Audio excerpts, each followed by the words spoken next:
Welcome to the Freedom Point Real Estate Podcast, where we talk about creating more time freedom through passive real estate investing. Passive investing in real estate challenges conventional investment wisdom. We are passionate about learning and sharing resources with others who are ready to transform their investing mindset. Quick disclaimer as always, I am not a CPA, I am not an attorney or a financial advisor. This is not financial advice, not telling you or anyone else what to do. The views and opinions expressed in these podcasts are provided for education and informational purposes only and are not necessarily the views of my employer, ADP. I'm glad you're here. Now let's dig in. Hello, Freedom Point podcast listeners. I'm your host, Jeremy Dyer. Thank you for jumping into the episode today. I have a guest with me today, my friend and business partner, Nathan Wagner. Nathan is a partner at Starting Point Capital with me. He's a sales professional in the human capital management industry, directly responsible for more than $100 million to his company's top line revenue. Nathan is also a limited partner investor, a passive investor in a few different multifamily investments outside of his busy day job, as well as researching passive investment opportunities. He's also an avid aviator. He goes on adventures with his wife and 4 kids, mentors the next generation of young men and women through his church. He measures himself not only on his net worth, but also on the lasting personal impact he can have on other people's lives. With that said, Nathan, thank you for joining the show. Jeremy, glad to be here. Yeah, absolutely. Well, thank you for providing a little bit of your background there to me ahead of time. I appreciate that. And obviously, thank you for your friendship. Most people on the podcast listening today may not know that I've more than likely known Nathan for almost 2 decades, maybe even 2.5 decades, something like that. So, yes, sir. It has been a while. Yeah. So our friendship goes back quite a ways, back into our college days. I wanted to have you let our audience know a little bit more about yourself and what you're currently focused on. Man, there's a lot that I'm focused on, and it's a lot of what you just said is the key things that I've been really putting my time and energy into. I've got 4 kids. I've got a wife.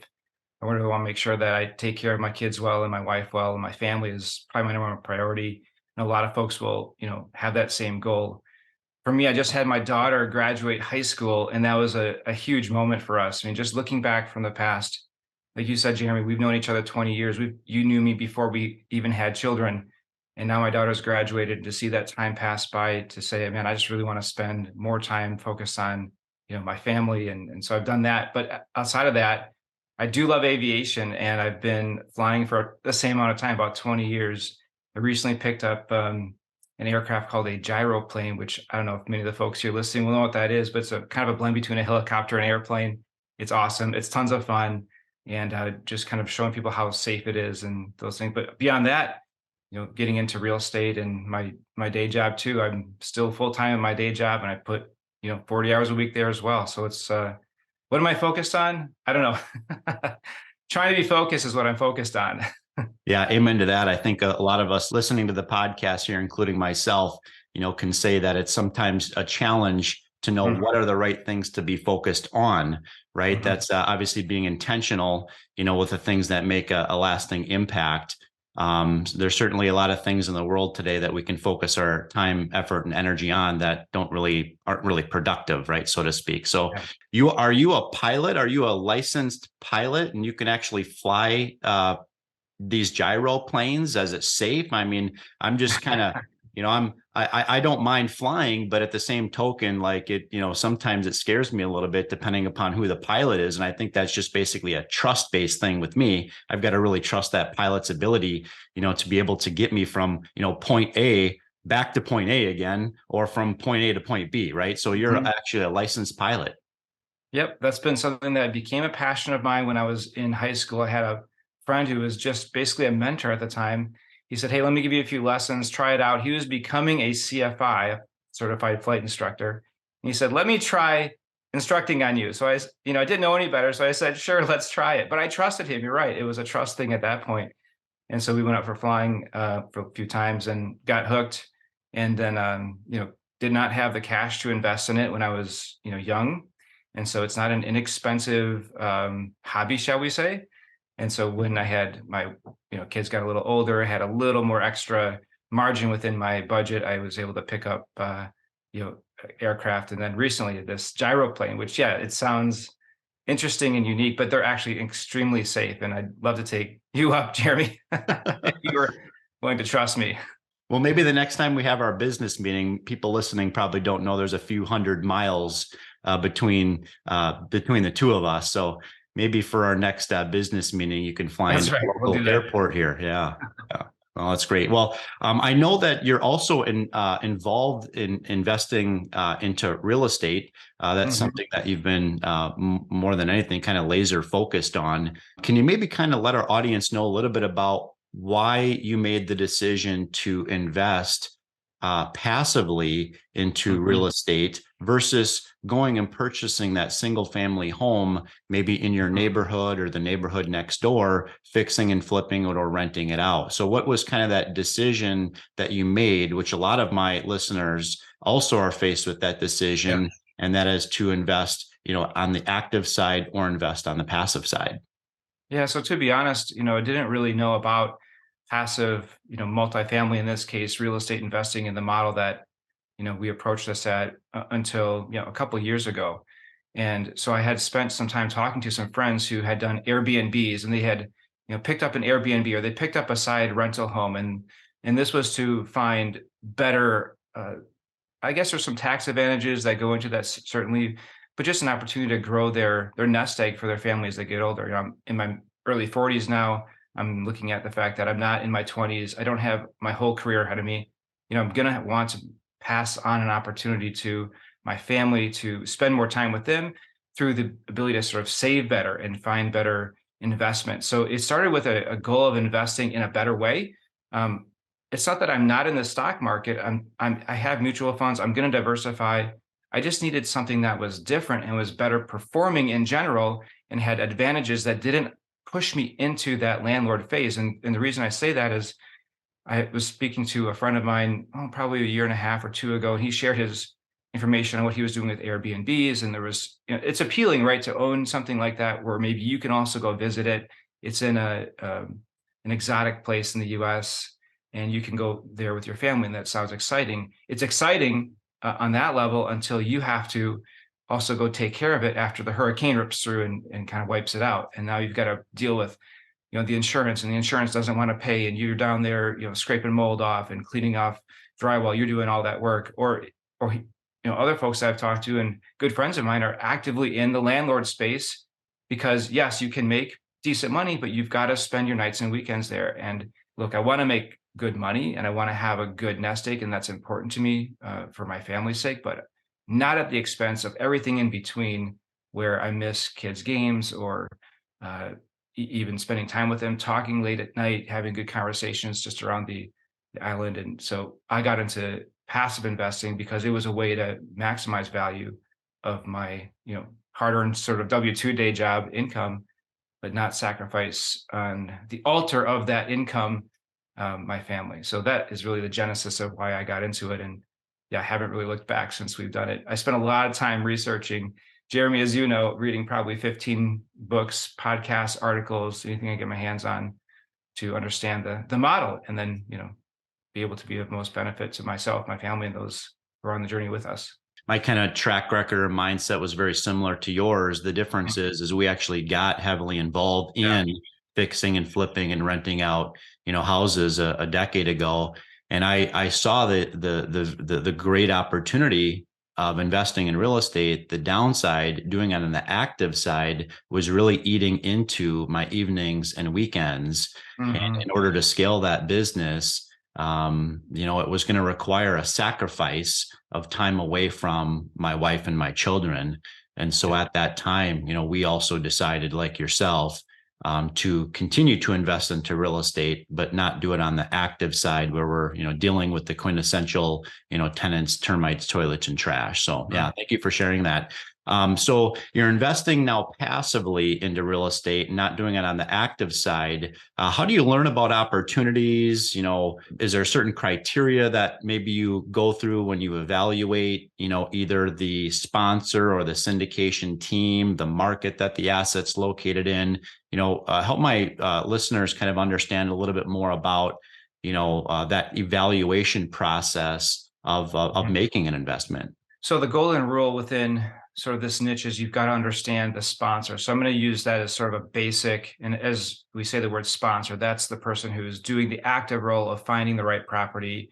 They're the one that's going to manage it, renovate it, work with the leasing teams, making sure it brings its, pro forma projections and the things that they put on paper of what they want to achieve actually into reality.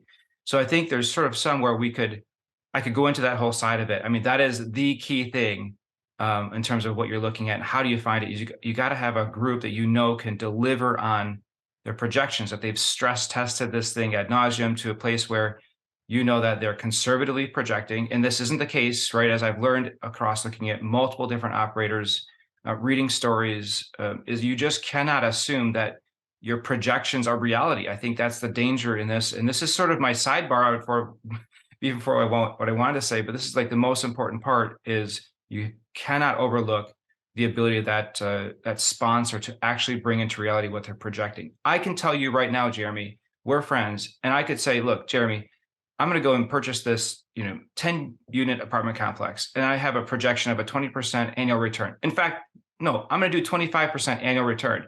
I'm going to do 2.25x on your money, and I'm going to turn it back around in 36 months. And you would look at me and you'd say, Nate, you're a friend. You're not going to do that. You don't have the experience to do it. You don't have the track record. I trust your morals. I trust your goals. I just think you're a little bit in, right field right now. And so you wouldn't invest with me, and you shouldn't. And that's sort of the critical piece is that, first of all, what are they going to do with the money that you give me? Do I have the moral integrity to take care of it and not run away or, when things get hard? Secondly, do I have a track record? So those are sort of things that kind of go without saying. There's a whole book, right? The Hands-Off Investor, that talks about vetting a sponsor, and they do a fantastic job going through that. You can pick that up for those who don't have that book. But the second piece, really, to your question that I want to focus and dive in on is, let's say the sponsor, you see they have a track record, you see that they're even investing in the right market. What I look at now is I look at what's their buy box. So we're in a time frame in the sort of the history of market cycles where what you put inside what you're willing to buy is really critical. You could find an asset that is maybe underperforming, and so you think that this is something you could turn around, but there might be other indicators that just don't fit well. So if you're willing to buy something outside your buy box, that means you're willing to put your investors at risk. So I'm looking at somebody who has, all the little things taken care of. Like, what kind of debt financing do they have figured out? This is probably more than what most of the listeners here are going to want to care about, but it's what I care about now. So do they have yield maintenance penalties? So if they want to get rid of this thing, is it a fixed rate, loan with a yield maintenance or a prepayment penalty? That could be a risk if they haven't thought about that. Did they buy a variable rate cap? Because we have a lot of people who are getting out of the business because they didn't do that. And now the rates are at 8% or 7%, and they're just not able to afford it. Do they have enough cash reserves in either in their capital raising or on their own side to be able to take care of this? Are they themselves putting significant money into the deal, or are they, trusting that their investors are going to put all the money into the deal? What is the lending situation like with the loan to value or loan to capital ratio? How, are they going with the very minimums, like say 75% loan to value, or are they at 65% or some other number that gives a lot of wiggle room for the market to tank, something that none of us can control, but then the investors are not put at risk? So that's a long answer to your question, Jeremy, but it's a risk mitigation strategy that says these guys and gals, whoever's running these projects, are smart, they've thought about it, and then they don't project hype. That's sort of the last thing that I try to smell test is how much hype is getting put into this deal. And if it's a lot of hype, I mean, we just all know, right? Just kind of walk away, be very cautious, or run, one of those two. So that's how I've been spending, looking at vetting deals and looking at the underwriting and thinking through it that way. You said a tremendous amount in what you just said. So, for those that didn't catch what Nathan said, there's a book recommendation out there called The Hands Off Investor. Nathan just basically gave you a high level overview of what's in that book. Okay. So, you talked a little bit about debt financing. You talked about alignment of interest with the sponsor. You talked about track record. You talked about, it being risk adjusted and how exactly they go about, really truly, having a deal that is a very conservative deal, right? You talked about different ways they stress test. You talked about diversification of different, asset classes and maybe even just, market locations. And you brought up this whole concept of the crystal ball. I've been asking everybody that I know if they have a crystal ball, and nobody happens to have one, right? So it's a very interesting concept that you bring up, because I've talked to other investors about this before. Oftentimes what the sponsor believes that asset is going to be worth in 3 years or 5 years from now is largely correlated to what the expected cap rate is in 5 years from now, right? The challenge is that estimate is merely a crystal ball question, right? We don't really know what that cap rate is going to be in 5 years from right now. We know what the market cap rate is today, right? We know through our value add, business plan and repositioning that asset, increasing the ROI through increased rents. We know how that can impact the saleability of an asset. But what we don't know is we don't really know what that cap rate is in 5 years from right now. Right. We didn't know in 2008 leading into it that we would enter into a global financial crisis. We didn't know 2 years before COVID that the world was going to get shut down. Okay. We didn't maybe project in 2017 that by 2023, we were going to be entering into a recessionary period in certain markets across the country. Right. All of those things are things that are kind of unknown. What we do know in real estate is there's always uncertainty, right? I've probably said this way too many times, but birds fly, fish swim, real estate falls apart, right? It's just what happens in the business, right? And so aligning yourself with the right sponsor who's been battle tested, right? Who has gone through, investing into multifamily or other asset classes time and time again, is the sponsor that I feel most comfortable investing my own money with, because I know that they take the fiduciary responsibility of preserving my capital very seriously. So yeah, thank you for sharing that. What are some red flags that maybe my audience could be on the lookout for as it relates to kind of evaluating deals or evaluating sponsors? Right. So most of our audience and the probably folks listening are not going to probably vet each of these deals in the same manner that you and I will. Certainly, I hope we are putting 10x level of vetting into and compared to what those folks are. So maybe that's the first red flag, is to ask people who are bringing opportunities to their network. How many opportunities have you looked at, and what is your definition of a good opportunity, and what have you rejected? Maybe asking the question around what you've rejected is more important than why is this a good deal?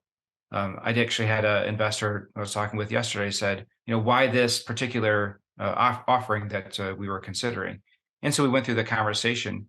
But equally as important is asking the question, tell me one that you looked at and you passed, and why did you pass on it? And there's going to be a number of factors, right? It could be even the communication style. One of the things that we found in investing ourselves with our own income is seeing what kind of communication that the sponsor has to the investors. I mean, this isn't like, it's enough like a mutual fund in the sense that you've got 100 or 200 units perhaps, and you've got a lot of different renters. And so if one renter leaves, it's not going to tank your investment. Like a single family home, if you can't find, or a 3-plex, 4-plex, if you can't find a renter, that's a significant revenue hit. If you can't find one renter on 200, that's not going to hit as hard. So with that being said, though, what are the things that we pass up?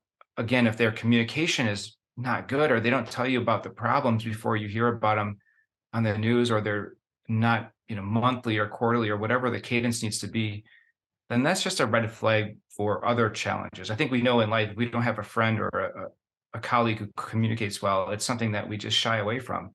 it's a critical piece of it. So I'd say communication is one red flag. I mentioned the other one earlier, hype.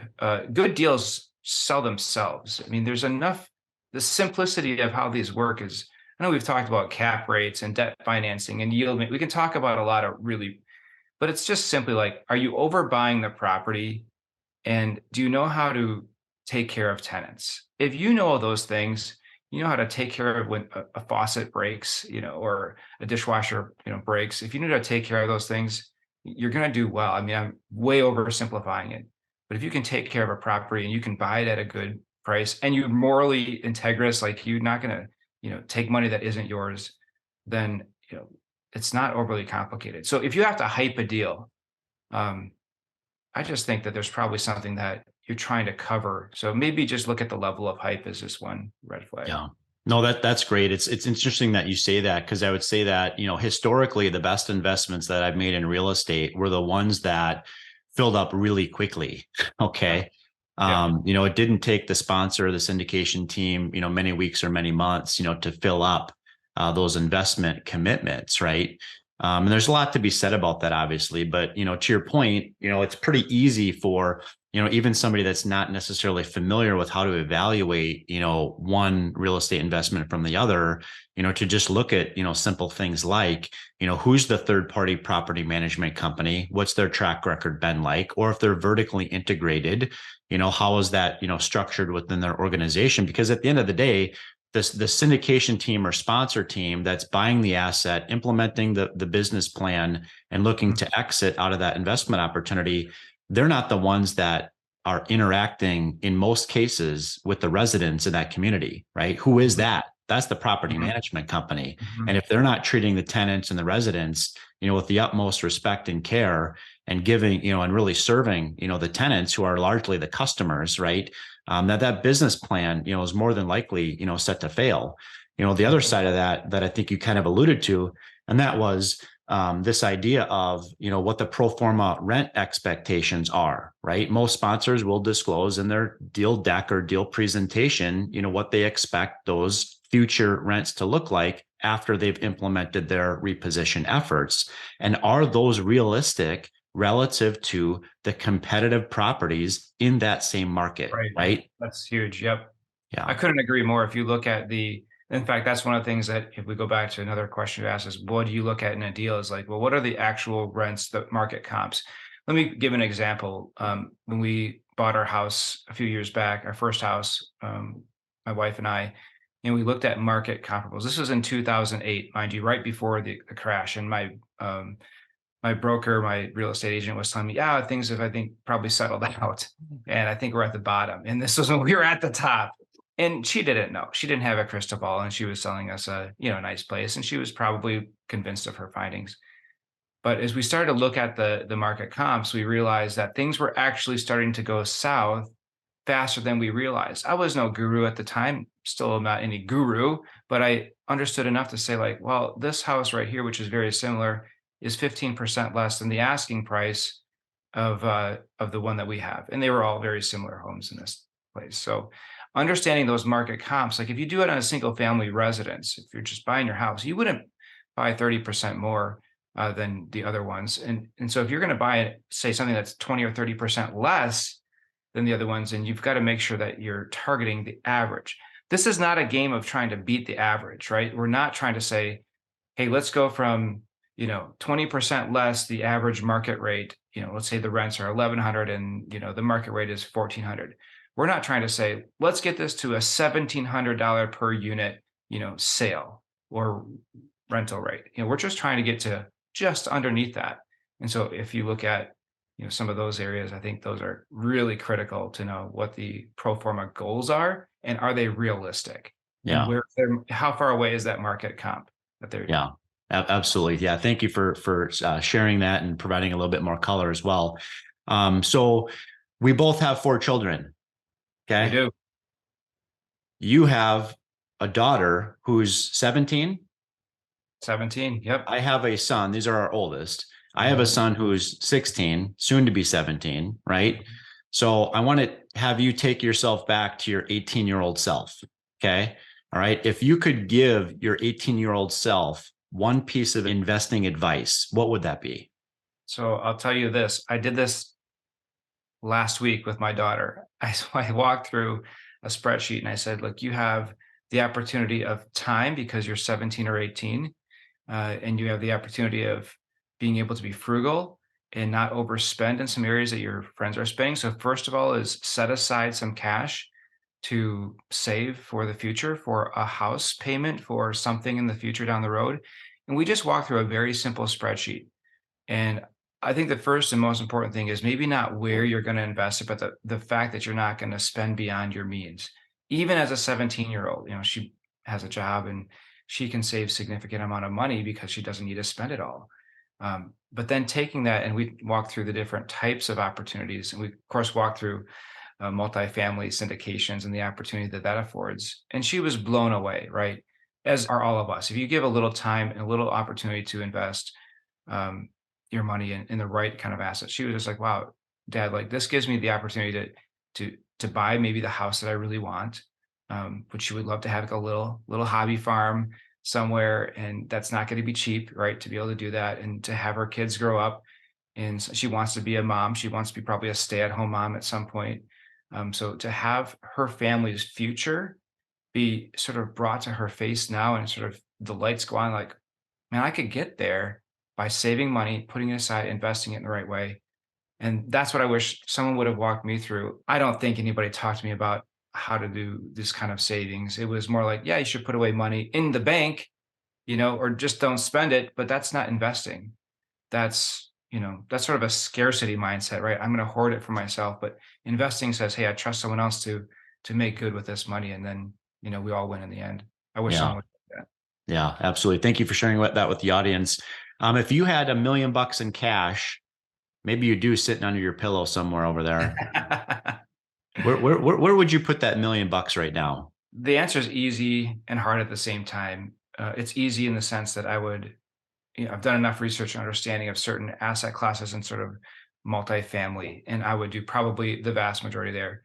That being said, though, Jeremy, is that, one thing that both I know you and I live by is that money doesn't make your life. And I think most of our audience knows this, like, and they're under no illusion. Most people who are listening to this have had good times, have had probably bad times, have had, plentiful times. And we all know that, chasing the almighty dollar or the income doesn't get you what you need. I would spend a good portion of that. And my wife and I try to all the time as much as we can is, find an organization that doesn't pay me back in a financial return but will pay back in dividends and returns in someone else's life in some meaningful way. Whether that's, for us, we support our church, we support other organizations that are doing good things that we believe in, and I would put some money there as well.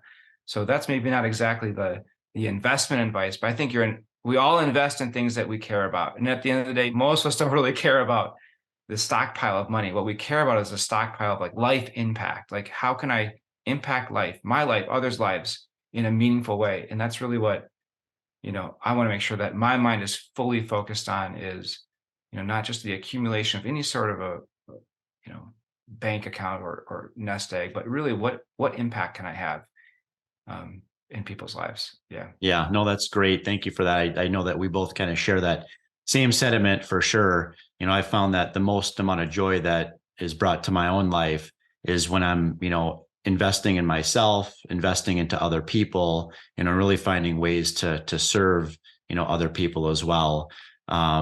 Versus, trying to chase after, having the greatest, nest egg that I can have at some point, when I turn 60 or 65, right? Right. Life really needs to be lived today, right? Not with this future focus of I'm going to start living the way that I want to live and serving other people in 20 years from right now. So don't kick that can down the road. You can start impacting other people's lives today, and you really should. So that's Yep. great. Thank you. So what's one of the next items on your bucket list? I know you're a bucket list guy. I know you've got a lot of different things, in your life that you're focused on, serving your family, serving your church, building out your aviation business, partnering with me, at Starting Point Capital. So you've got all these buckets out there. Is there even another one out there that you're looking to check off? Oh my goodness, Jeremy, what a good way to sort of summarize that. Yeah, there's a lot of buckets that I'm already trying to fill up. I probably should kick a few. I don't know. I think one of the buckets that I have, or the bucket list items that I have, is really making sure that my wife and some of her goals are achieved. She's been just a rock star in supporting the family and supporting me and supporting my ambitions, and just a wonderful, yeah, just a hard worker and a servant. And so one of my items is she loves to travel, and I would love to, give her that opportunity to travel more, with the family, with me, on her own, in different ways. And so, I mean, I have other things that I would like to do, but I have so realized that we joke in our house that there's no synapse in my brain nerves between idea and execution of the idea. It's one long nerve cell. It just executes, it just fires. And all of a sudden I'm doing something and I'm telling my wife about it. And she's like, wait, what, really? Like, you're doing another thing? And so that's why I have to, I got to put a little synapse in there so that there's something that says, don't fire right now. Give the idea and see where it goes with your spouse. And then, so I really would love to see, her do some of that. And I enjoy that too. So that's maybe a very general bucket list item, but yeah. Yeah. Well, good. Well, I'm thankful that you didn't say that you were looking forward to kicking the bucket at some point, right? So there's enough buckets, you might end up tripping over one.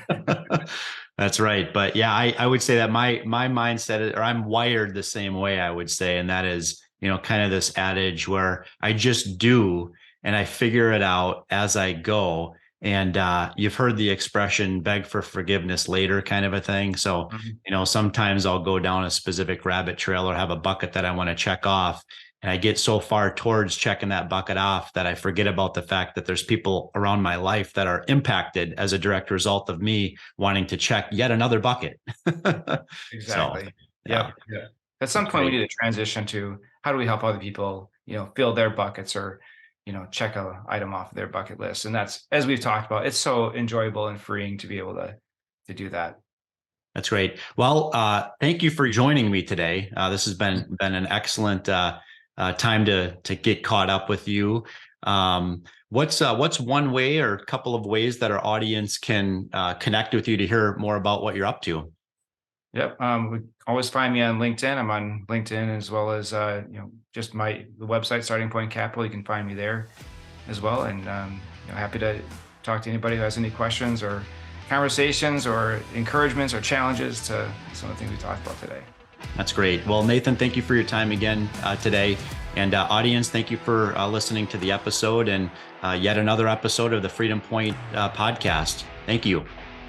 Thank you for hanging out with us today and for listening to the Freedom Point podcast, powered by Starting Point Capital. This show is for entertainment purposes only. Nothing said on this show should be considered financial advice. Before making any financial decision, please consult with a professional. This show is copyrighted by the Freedom Point podcast. Written permissions must be granted before syndication or rebroadcasting. If you're interested in connecting, you can find contact information at startingpointcapital.com.